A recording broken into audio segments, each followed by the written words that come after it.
सभापति जी, 23 तारीख को महामहिम राज्यपाल महोदय के अभिभाषण के बाद जो ये वाद विवाद प्रतियोगिता है, प्रतियोगिता ही मानो, उधर से भी बोले हैं इधर से भी, उस पे आपने मेरे को समय दिया, उसके लिए आपका बहुत बहुत धन्यवाद। मैं आंकड़ों के मायाजाल में नहीं फंसकर सीधी सीधी मेरे विधानसभा क्षेत्र की बात करता हूं। मैं धन्यवाद देना चाहूंगा इस सरकार को कि मेरे विधानसभा में कॉलेज खोले, लेकिन 2021-22 के बजट में कॉलेज तो दे दी, लेकिन आज तक बजट भी अलॉट हो गया, हमने जमीन भी दे दी, लेकिन अभी तक बिल्डिंग का काम चालू नहीं हुआ। ये नमूना इस सरकार का है। वहां न कॉलेज लेक्चरर्स हैं, ना छात्रों के लिए बैठने के लिए कोई फर्नीचर है, तो ये नमूना है इस सरकार का। मैं पानी के मामले में जाऊं तो मेरा विधानसभा क्षेत्र राजस्थान प्रदेश के अंतिम छोर, आपके शेखावाटी से आता हूं। 4 विधानसभा हरियाणा प्रदेश की टच करती हैं। कुंभाराम लिफ्ट परियोजना 2021-22 के बजट में घोषणा हो गई, बजट स्वीकृत हो गया, लेकिन बजट स्वीकृति के बाद मैंने पिछले सत्र में भी सरकार को एक ध्यानाकर्षण प्रस्ताव दिया था और जलदाय मंत्री जी ने अपने जवाब में कहा था कि हम 31 मई तक टेंडर कर देंगे, और अब अगला सत्र बजट सत्र चल रहा है। बड़ी शर्म की बात है, हमें कहते हुए भी सदन में शर्म आ रही है, और ये वाहवाही लूट रहे हैं। किस बात की वाहवाही लूट रहे हैं? मेरे यहाँ हजार फीट गहरा जाने के बाद भी पानी नहीं है। आने वाले समय में जो गर्मी में पेयजल की जो समस्या होगी वो किसी से छिपी हुई नहीं है। आमजन जब सड़क पर आएगा तब सरकार का क्या हाल होगा, लेकिन सरकार का हाल तो अभी आपने जन आक्रोश यात्रा में देख लिया था। वो बहुत जल्दी सरकार तो जाने वाली है, लेकिन जितने दिन भी हो, कम से कम आपने बजट घोषणाएं, क्या ये बजट घोषणाएं होती हैं, मंत्री कुछ बोलता है, क्या झूठ का पुड़ुंदा है? इसके ऊपर आप विचार करें, यही मैं आपसे आग्रह करता हूं।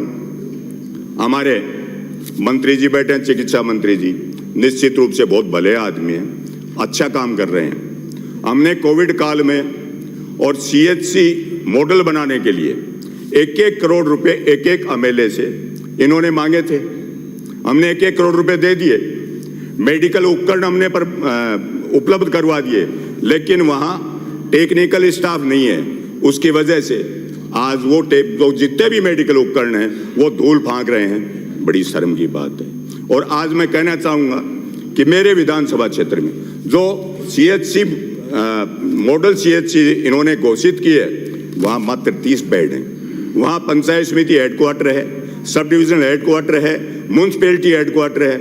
मैंने कई बार 2 सत्रों में लगातार आग्रह कर दिया, लेकिन आज भी मेरे विधानसभा में 3 CHC हैं, उन तीनों में 30-30 बेड से ज़्यादा बेड नहीं है। इसलिए गरीब आदमी कहाँ इलाज कराने जाएगा, ये भी मैं आपसे आग्रह करूँगा।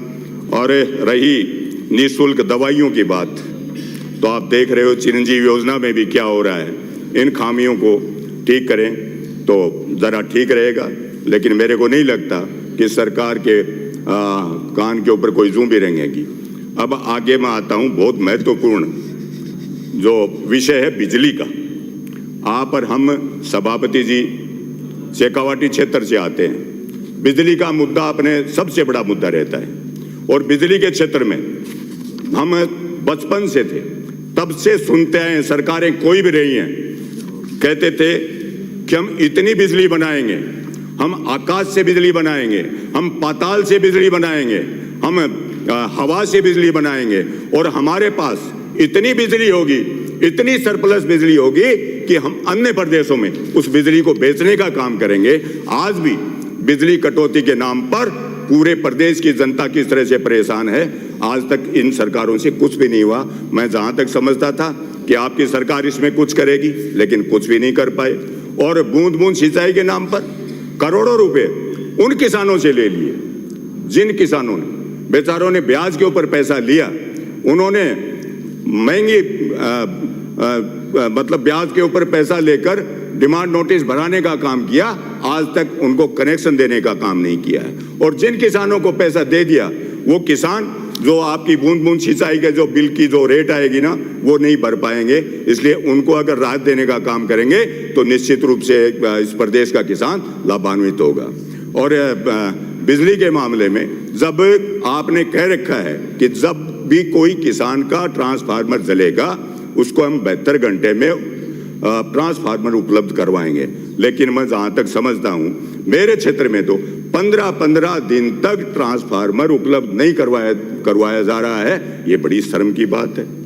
और मैं आपकी बजट घोषणा और कानून व्यवस्था, अब कानून व्यवस्था के बारे में मेरे पक्ष के विपक्ष के, अब पक्ष के लोग तो बड़ी वाहवाही कर रहे थे, लेकिन कोई भी दिन ऐसा नहीं निकलता है कानून व्यवस्था में हम नंबर 1 पे है ना, बलात्कार के मामले में नंबर 1 पे हम।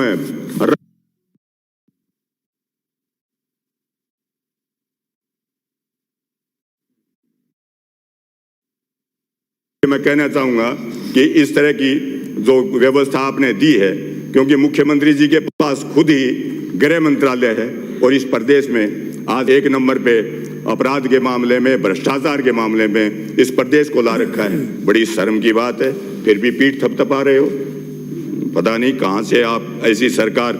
मैं तो चाहता हूं कि बहुत जल्द ये सरकार जाए और सुशासन आए, और इस कुशासन जो 4 साल से ऊपर का ये कुशासन और जंगल राज आज इस प्रदेश में है, वो निश्चित रूप से आज जनता आक्रोशित है।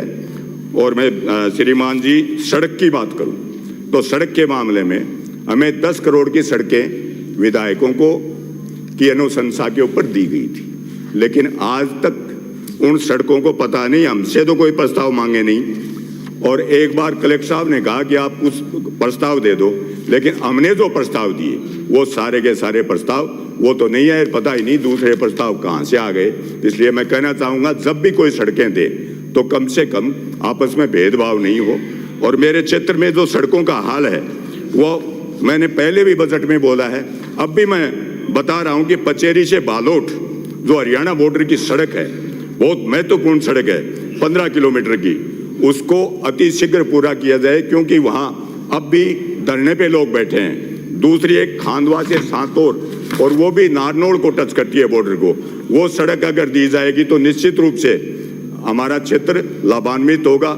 लेकिन मेरे को लगता है कि मैं दोनों जिलों में सीकर और झुंझुनू में अकेला भारतीय जनता पार्टी का विधायक हूं, इसलिए मेरे साथ सौतेला व्यवहार किया जा रहा है। हो सकता है मेरे से आपको कोई दुश्मनी होगी, लेकिन जनता से दुश्मनी नहीं निकालें, ये मेरा आपसे आग्रह है।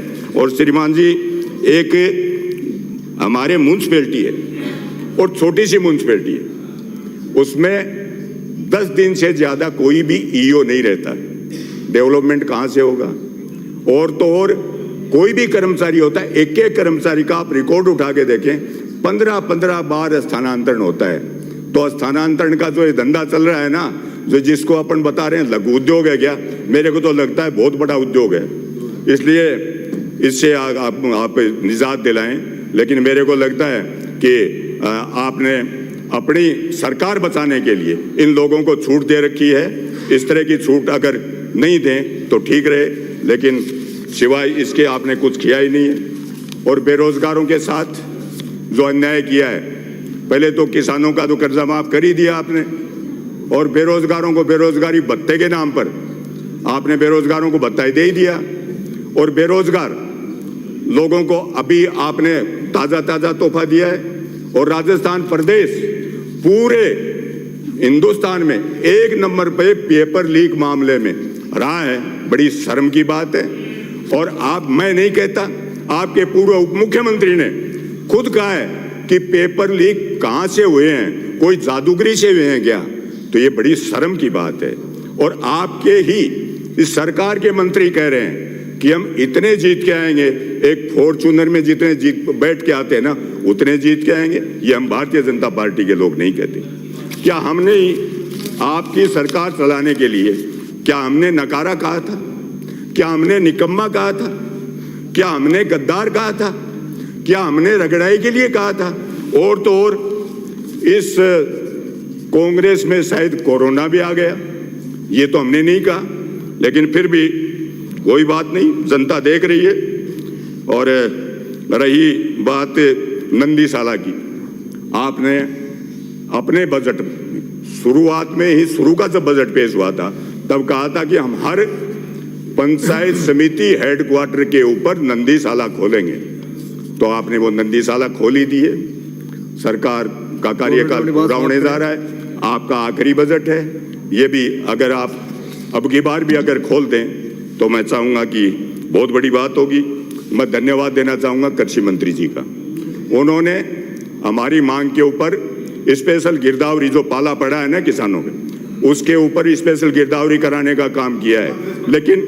लेकिन साथ साथ मैं ये भी कहना चाहूँगा कि जो गिरदावरी करवा रहे हो ना, उसमें इनको आप पाबंद करें। वो वहाँ के जो गिरदावर हैं, पटवारी हैं, 20 और 25% खराबा दिखा रहे हैं, लेकिन खराबा हुआ है 80% सरसों का खराबा हुआ है। सभापति जी, इसको भी आप ध्यान में लें। और मैं मांग करता हूँ सरकार से कि जो पाले से खराबा हुआ है तो किसानों को राहत देने के लिए 4 माह का बिल माफ करें। यही मैं आपसे निवेदन करने आया हूँ। आपने मेरे को समय दिया, आपका बहुत बहुत धन्यवाद। श्री गोपाल मीणा।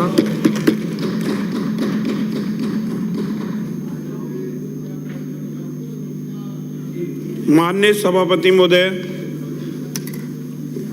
आपने मुझे माननीय राज्यपाल महोदय के अभिभाषण पर बोलने का मौका दिया, इसके लिए आपका बहुत बहुत धन्यवाद।